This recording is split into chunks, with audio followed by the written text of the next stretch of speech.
Welcome back to Newsmax Now. I'm Allison Maloney filling in for John Bachman. Pope Francis made a surprise announcement over the weekend that he is appointing 13 new cardinals to the College of Cardinals, a move that will further strengthen his grip on the Catholic Church and solidify a liberal majority to select the new pope. 3 of the cardinal designations will be honorary, but the other 10 will become active members of the college, increasing its number of electors to 128. Now, since becoming pope in 2013, Francis has been carefully stacking the College of Cardinals with supporters who will not only back his revisions to church teachings, but choose his successor.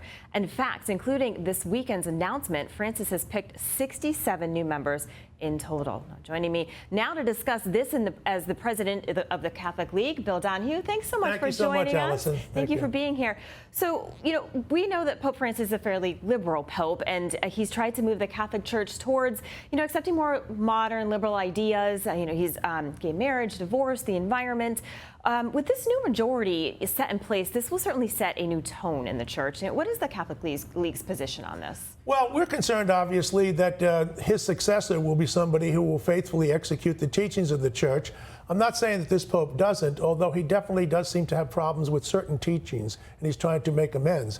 I think I speak for a lot of Catholics in that we regret that Archbishop Jose Gomez out of California, out of Los Angeles, was not made a cardinal. Is he considered too conservative by this pope? And if so, we'd like to know more about that. We were also dismayed that Cardinal, or rather, not a cardinal, we hoped him to be cardinal, Archbishop Chaput, who will be retiring now this month, so he's not going to be made cardinal. But we thought that someone like him might be made. America has not been in his eyes, except for some people who definitely are left of center.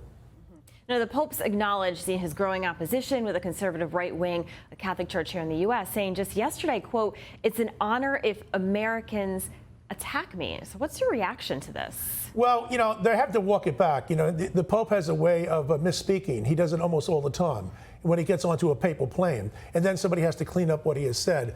Because it could be read as an anti-American strain, which a lot of people have attributed to him in the past. Quite frankly, Allison, I'm much more concerned about one of the appointments that he's made. A Portuguese man who's 53 years of age is going to become a cardinal. Now, he has endorsed the most radical nun in all of Europe who is pro-abortion. All right? She's in favor of lesbian rights, woman ordination, and the like. And she's strongly anti-capitalist. She's a complete socialist. But let's forget about the socialism. This Pope has rhetorically spoken in favor of life, and we like him for that. How in the world could he possibly appoint a cardinal who has endorsed a nun who is pro-abortion? So a lot of us remain confused as to where this Pope is going. Right, confused and concerned. Well, I mean, I'm very concerned. I mean, if the average Catholic in the pew, I guarantee you, Allison, would probably think I was crazy if I told them that this Pope has just appointed a man who endorsed the most radical nun who's pro-abortion in Europe to be a cardinal. They say he wouldn't do that, but in fact, he already has. Interesting. I want to talk politics a little bit, so let's turn to that. 2020 hopeful Vermont Senator Bernie Sanders, he attended a CNN town hall on climate change last night, where an audience member asked him about the growing world population and its impact on the environment, specifically using adoptions as a way to quote, curb population growth. Sanders agreed with the audience member that population growth is a problem. He then added that the Mexico City Agreement, which denies American aid organizations around the world to allow women in third world countries to have abortions or gain access to birth control, is, quote, totally absurd. Sanders' comments have upset many pro-lifers, including CNN anchor S.E. Cupp, who wrote this on Twitter, quote, "Let's just say for the record, talking about needing population control through abortion for the sake of climate is talking about eugenics. The fact that Bernie Sanders is willing to entertain this vile idea is not only disgusting, it should be disqualifying." Bill, what's your reaction to his comments? Well, I would agree with S.E. Cupp, except I would add something else. I don't think there's any difference between him and everybody else who's running in the Democratic Party. I just put out a statement today about the Democratic National Committee meeting in San Francisco August the 24th, embracing all the militant atheists from the Secular Coalition of America.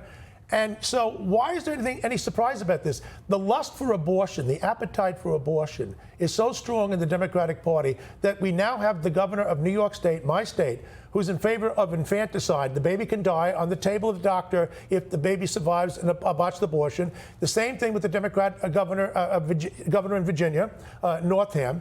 And so just how far do they want to go with this? I don't think there's any difference between Bernie Sanders' radical position on abortion and that of everybody else who's running in the Democratic Party, including, regrettably, the Catholic Joe Biden. So Joe Biden, I'm going to talk a little bit about him because he hasn't really said as much as Bernie Sanders and some of the other candidates about abortion.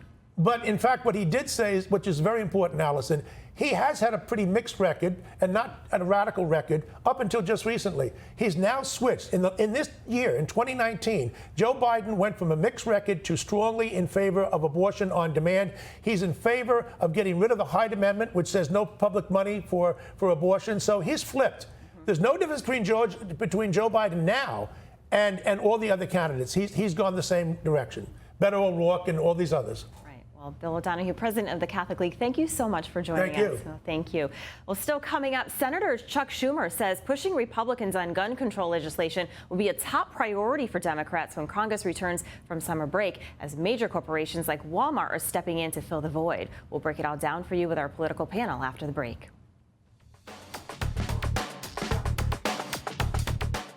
You just watched Newsmax TV, America's fastest growing cable news channel. Subscribe to our YouTube channel for breaking news and give us a thumbs up. If you like this video, then share it with your friends. Remember, you can watch Newsmax TV live on YouTube. Newsmax TV, real news for real people.